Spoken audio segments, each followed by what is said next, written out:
Hello guys, today's video will be a little bit different.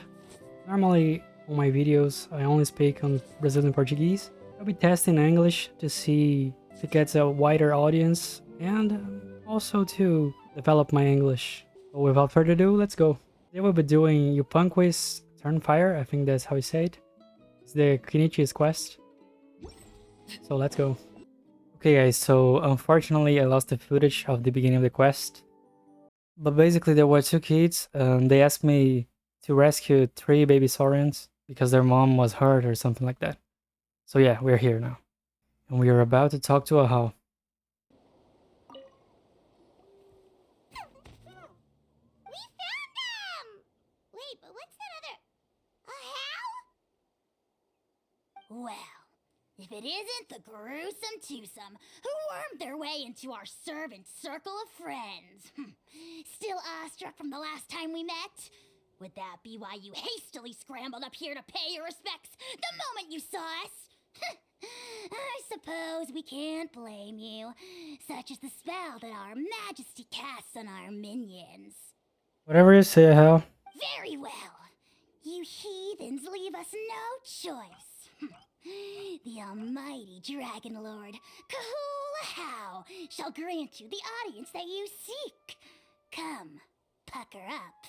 You may now kiss our feet.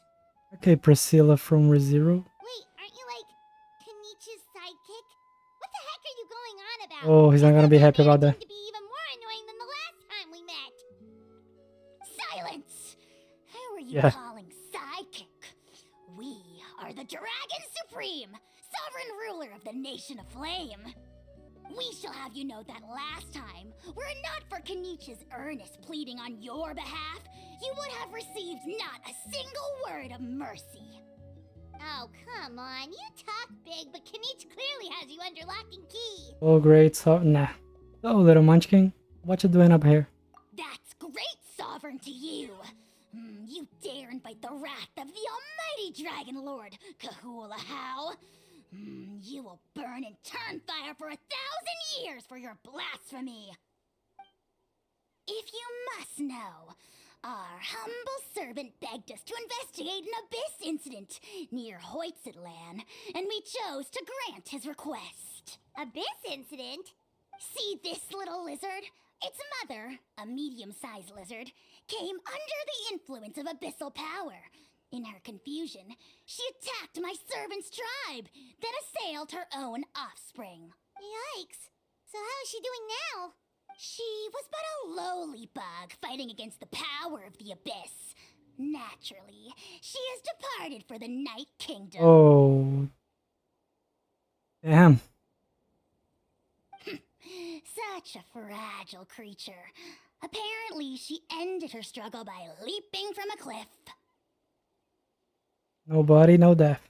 Leaping from a cliff? My dear anemic flying ant, as addled with questions as your head may be, please keep them to yourself and wipe that absurd expression off your face. We are the almighty Dragon Lord Kahula How, not a wish-granting fountain. Why does he talk on third person? Anemic flying ant! Huge! Just you wait. Two can play at the ugly nickname game. That should be the worst nickname Paimon has ever got. We sense a faint abyssal energy. An evil sorcerer must be lurking nearby, but they are well hidden. If you encounter any suspicious outlanders, be sure to give them a robust interrogation. Suspicious outlanders? Wait, are you mocking us? Ha! How dare you cast aspersions on your ruler, heathen! You're just lucky that our servant has such vile taste in friends. Otherwise, we would beat you black and blue, and then purple, then black again! If you're not here to kiss my feet, then get out of my sight. Do not impede the work of the almighty Dragon Lord, Kahula How.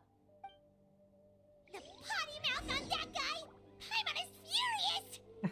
Still, good to know about the abyss threat, huh? Wasn't expecting that. Let's not get sidetracked.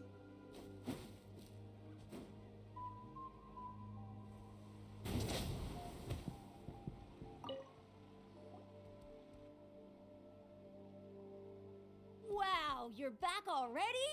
That was so fast. I'm so glad that the babies are all right. Thank you both so much. Now we can finally go home and stop worrying about them. You're welcome. Piece of cake. You're not from Natlan, right? Because your clothes look different than ours. Hey, you must be tired after all that climbing. You should come take a rest at my house. Nah, don't worry. I'm fine. Yeah, please come. I promise you'll get a big Scions of the Canopy welcome. We love having guests, and you're really nice people.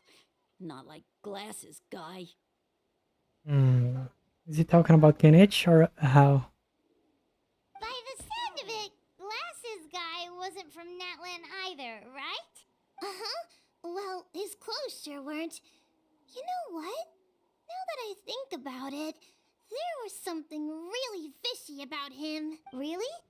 Maybe he was the suspicious outlander that Ajaw mentioned. Sure, if you're interested. Let me think. How did the conversation go again? Oh, please, mister. I've told you so many stories already. When are you gonna help me find the baby Saurians? Just one more story. One more, I swear. Why don't you tell me more about that ball of fire? Wait a second. Is this guy Enjou? I heard that there was a huge transparent ball of fire that used to burn 500 years ago, 1,000 years ago, maybe even further back than that. Oh, you mean Turnfire. That's where the ancient name Malipo comes from. Oh, wow. So it was the origin of an ancient name. That's impressive. Uh-huh. There's a story behind every ancient name.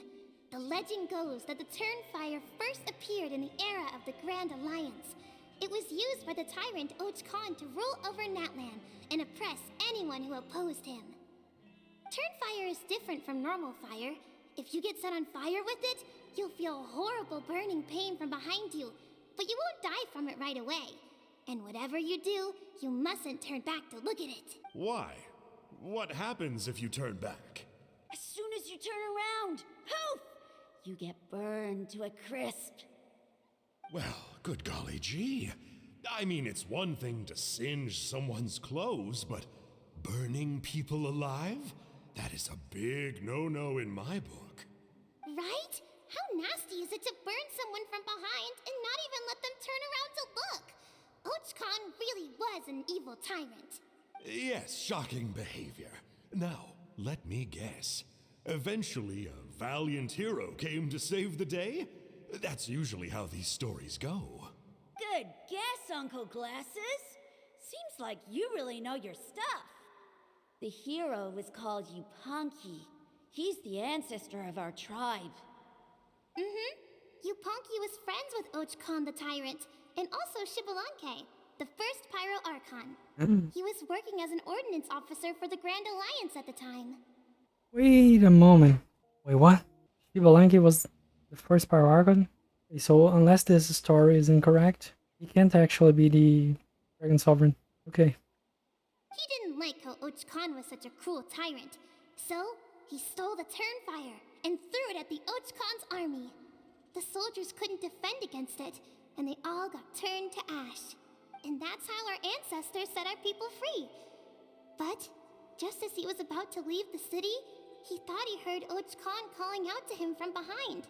It caught him off guard, and he turned around to look. But Ajaw wasn't there. All he saw was a city burned black, an army in ruins, and giant flames reaching up into the sky.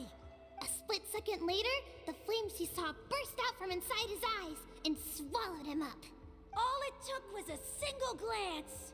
As soon as he looked back, he was burned to a crisp. The question is, was this the price he paid for stealing the Turnfire, or the price of turning back? Nobody knows the answer.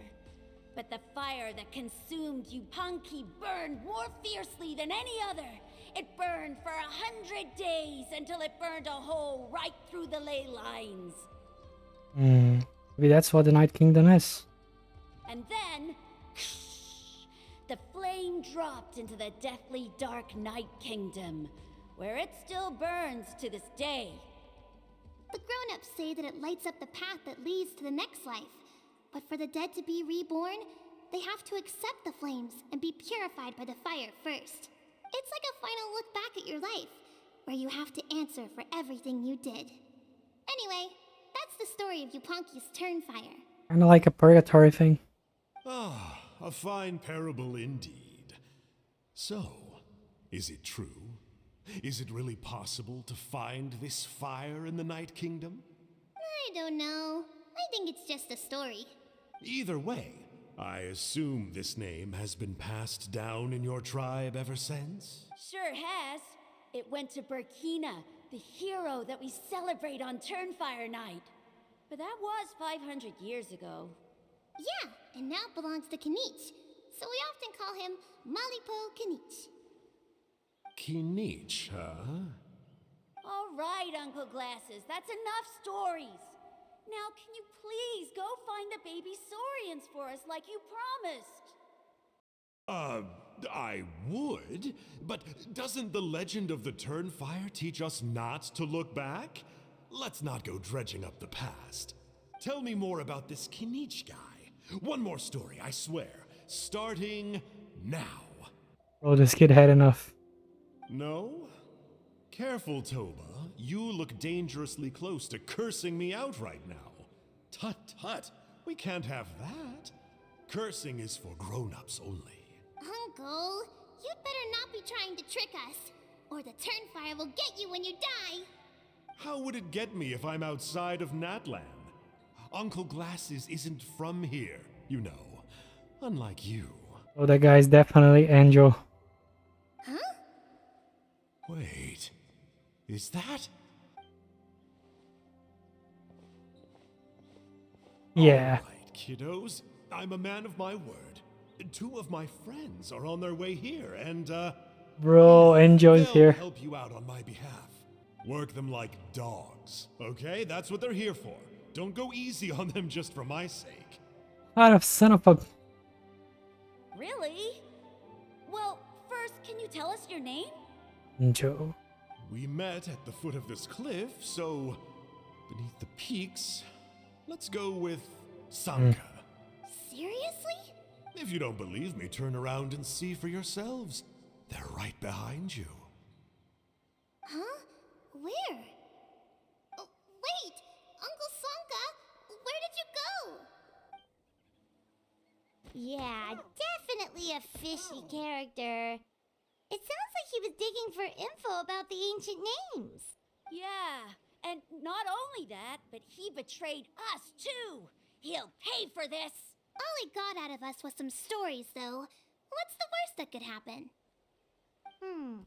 Traveler, maybe we should go tell Kinich about this. Ajaw says he's investigating it, but he's a bit of a loose cannon.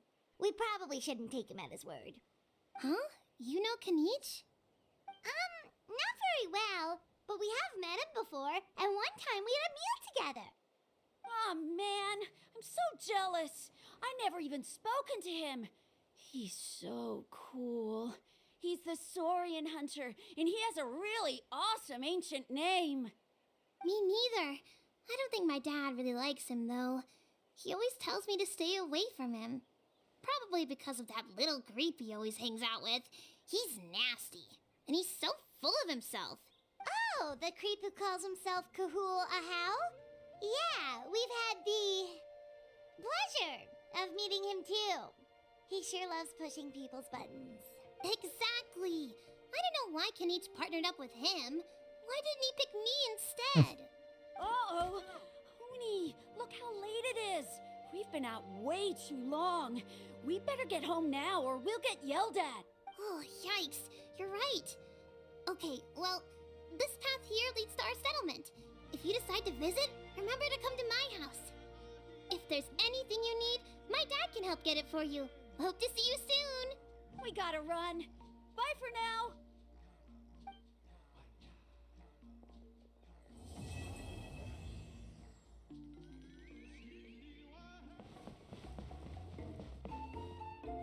Trinidad. What were you thinking, going out by yourself? Don't you know how dangerous it is? It's okay. Toba helped me. And we met some kind strangers who helped us. And Kind strangers? What made you so sure they were so kind, huh? Oh, I suppose they had kind stranger written on their foreheads? yeah, actually, they did. In big, bold letters. Whoa, whoa, whoa, kid. You're pushing his buttons too hard there. Don't talk back to me. The Mountain King problem still hasn't been solved. What would I do if I lost you too? No dinner for you tonight. They were good people, Dad. Dinner or no dinner. Hello again, Huni. It's Miss Paimon and Mr. Traveler. Dad, it's them. They're the ones who helped me. And I promised we'd take care of them if they came to visit. Oh, so you're the kind strangers. Well, I'm Trinidad. Apparently, you helped my daughter today, so if there's anything you need, just ask. As an elder of the Scions of the Canopy, I've got some influence around here. I invoke the law of surprise. Now, I trust that you're sensible people who know better than to take advantage of their host's generosity. Just happened to be passing by, so we lent her a hand. It was nothing. Yep, just helping a neighbor. We're not looking for anything in return. Oh? Well, let's hope so. Dad, please! They're not bad people! They've eaten at the same table with Kinich before! Be nice to them! Kinich? Wait! I heard that two mysterious travelers from afar showed up at the Stadium of the Sacred Flame. Are they you? Yeah, I'm one of them. And Paimon's the other! I do apologize. A lot's been going on in our tribe lately, and I suppose the pressure must be getting to me. I can't believe I was so rude to you. I feel ashamed. We got off on the wrong foot. Can we, start over? Of course, dude. No problem at all. Oh, now we're talking! Seriously though, don't worry about it. Already forgotten. We're just happy to see Huni got home safe and sound. Oh, you just arrived, I take it, and it would be my honor to give you a hero's welcome tonight. Careful now, that's quite an about face. We've heard that kind of thing can lead to spontaneous combustion around these parts. Save the VIP treatment. If you need a favor, let's talk. My dear traveler, you are very perceptive indeed. Go inside now, Huni. Dad's got some important business to discuss. Okay, look after Mr. Traveler and Miss Paimon. They're very special guests.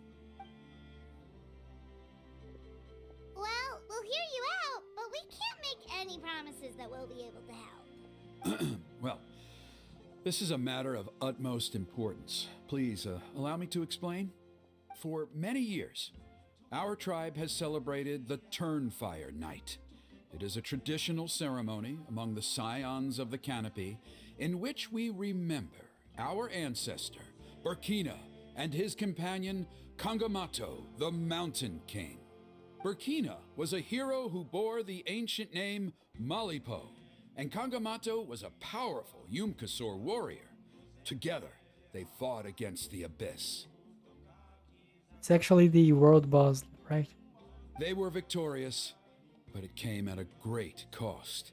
Burkina paid with his life. The Mountain King survived, but was contaminated by the Abyss, and he remains in hibernation to this day. That's why we can fight him.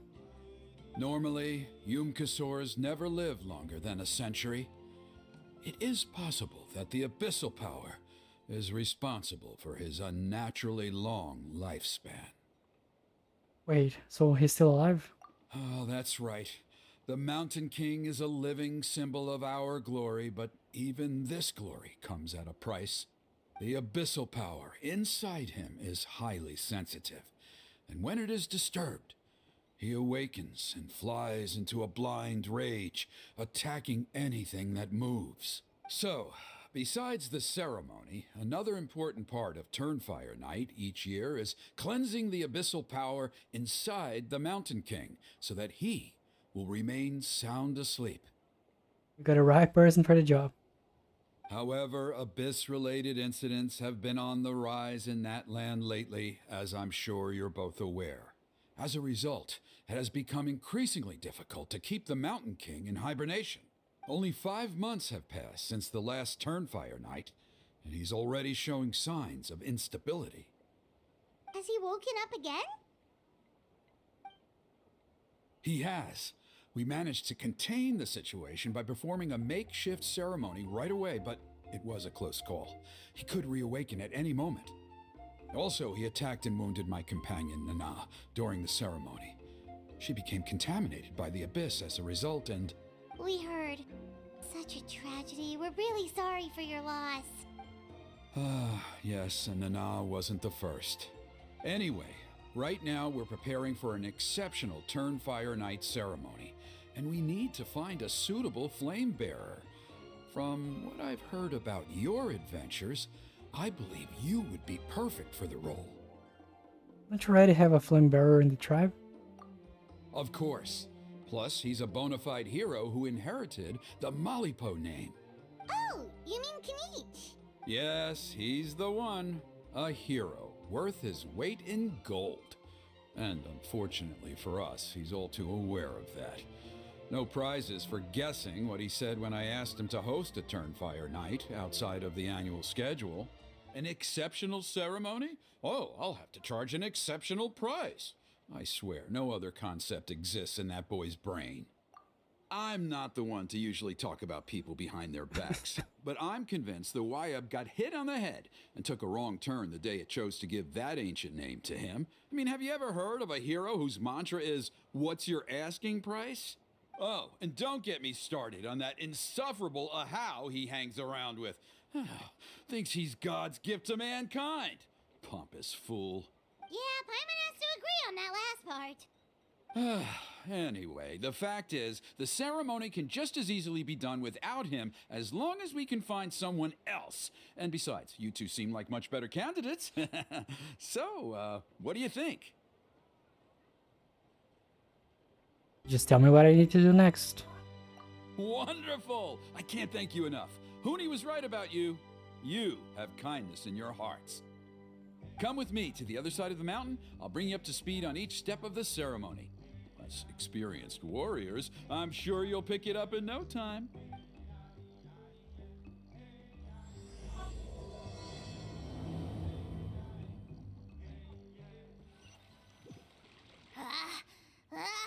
Achoo! Curses! Who dares insult the great Kahul Ajaw behind his back? Oh, great Kahul Ajaw, bless you. Bro, Shut your filthy mouth, worm of the abyss! he Your knows. putrid words defile the air we breathe. You make the almighty Dragon Lord, Kahul Ajaw, sick to the stomach. Speaking as a member of the Abyss Order, that's music to my ears. Exactly the kind of reaction we're going for. But on a personal level, I gotta say, it's pretty hurtful. Bro, Enjou is such a mood. This man is probably the best NPC. Ugh, never have we heard such brazen blustering from someone who is inches from death. Up yours, Four Eyes! We spit in your face!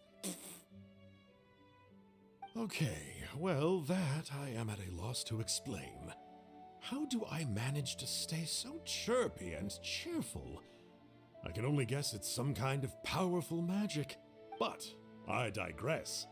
Mr. Kinich, I admit it, you, sir, are a legendary hunter. Still, the only reason you caught me is that I was reluctant to run away. You see, I'm very interested in the lore of your tribe. Okay. Okay. Is that it? Kay? Aren't you intrigued to know what it is about you guys that prompted a visit from the Abyss? It's the extreme sports! The other day, I narrowly avoided getting hit by a very brave soul who just leaped off a cliff. I think you call it bungee jumping? Anyway, I was very impressed. That is what I call embracing the spirit of adventure. Look, I even did a painting inspired by the bravery and freedom of the scions of the canopy. You scum-sucking swine! Ugh, I swear, if you go bungee jumping, it'll be without a rope! Head first off the tallest cliff, with a band of hunters on your tail, and nowhere left to run, and a bottomless cesspit waiting for you on the ground. You say that, but I get the sense that Mr. Kinich isn't planning to take my life right now. On top of that, I'm tired of spying on you from afar. So why don't we just negotiate a comfortable operating distance that works for both of us?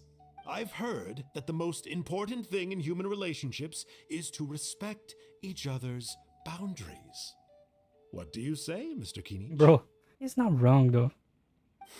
Or you could tell me what it is you're really after. What? And then I'll name my price. Damn, maybe Kinich will be a good friend of Dari. All he thinks about is Mora, it seems. The abyss contamination is back. No surprises there. No doubt that explains the Mountain King's recent activity. See those torches over there? Those are the Sacred Flame offshoots that we requested from the Stadium of the Sacred Flame. They contain the power of the Pyro Archon. Are you saying that the Sacred Flame and the Turnfire are the same thing? Well, for ceremonial purposes, at least. Sending someone to the Night Kingdom to retrieve the legendary Turnfire isn't exactly an option. More to the point, though, the Sacred Flame is able to burn away abyssal filth, so that's why we use it in the ceremony. Gotcha! So basically, we just need to clean up the filth with the Sacred Flame. Well, that's one part of it, yes, but the complete ceremony is a bit more complicated than that. First, the flame bearer must collect a kindling of the sacred flame from the starting point, then use a grappling hook to fly up into the sky and light each of the sacred flame pillars. Then they must go down into the canyon, all the way into the cave where the Mountain King slumbers, lighting braziers and the final altar along the way. The most skilled flame bearers can accomplish all of this without touching the ground once. As much as I hate to admit it, Kinich is capable of this. Wow! He can do all that flying without ever falling to the ground? So can you, Paimon? Well, of course Paimon can. It'd be much harder for you guys. Well, don't worry. It's not a requirement of the ceremony. You're allowed to touch the ground. The only thing you're not allowed to do is turn back. The flame bearer must always keep moving forward. You can't skip a pillar, then come back to it after lighting the next one. To do so would be to disrespect our ancestors. So, what actually happens if you do turn back? Surely the fires don't just go out. If you're not careful, you might get burned. What about today then? Does the same rule apply? Oh no, don't worry. Today is just a practice. The order doesn't matter. You just need to take the sacred flame, cleanse the filth, then go light all the braziers. Are you ready? Let's begin. I'll repeat all the key points again. Gather the kindling, cleanse the filth, and light all the braziers. I'll wait for you at the end.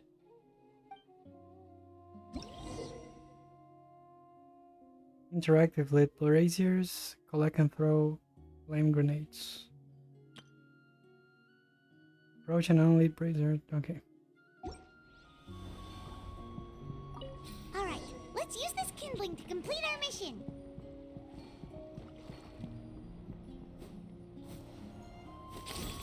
There's abyssal filth over there. Let's burn it away with the sacred flame.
would be all the braziers. Let's regroup with Trinidad. I knew I was right about you. You have outperformed all of the other previous candidates. If there was an ancient name for outstanding flame bearers, I'm sure the Wayab would consider you for the honor. Paimon could probably get the job done too. Yeah, although it would probably take Paimon quite a bit longer. All right, now there's still a few days left until the ceremony, and I should probably get back so I can inform the chief and the other elders that I have found the flame bearer we need. Oh, you mean they've still got to sign off on it? Some of them are still hoping we can come to an agreement with Kinich, but that's only because they haven't seen you in action. Still, I'm the one responsible for securing a flame bearer, and my recommendation is you. Just for Paimon's own peace of mind, are you sure it's not going to be a problem having Outlanders take on such an important role in your ceremony? See that place over there? There was a time, long before the age of Burkina and the Mountain King, when we, Scions of the Canopy, called that our home. After a period of upheaval, our ancestors were forced to move away. Now, it has become a place where our youths go to develop courage and kindle a spirit of adventure. If we fail to keep the threat posed by the Mountain King at bay, it might not be long before we have to move again and find a new home. So, to answer your question, I think everyone will agree that you are the right choice. Fair enough. Desperate times call for desperate measures. I'll need you to drop by my place at some point before the ceremony, if that's all right. There are still a few final details that we need to discuss. Okay, see you later then. You have my gratitude. We've helped out with a lot of other local festivals before, but this one feels a little different. Anyway, let's take a break before heading back to Trinidad's place. Wait, Kinich is there, over there, spying on us. Almost missed him. Okay, they were going to show it anyway.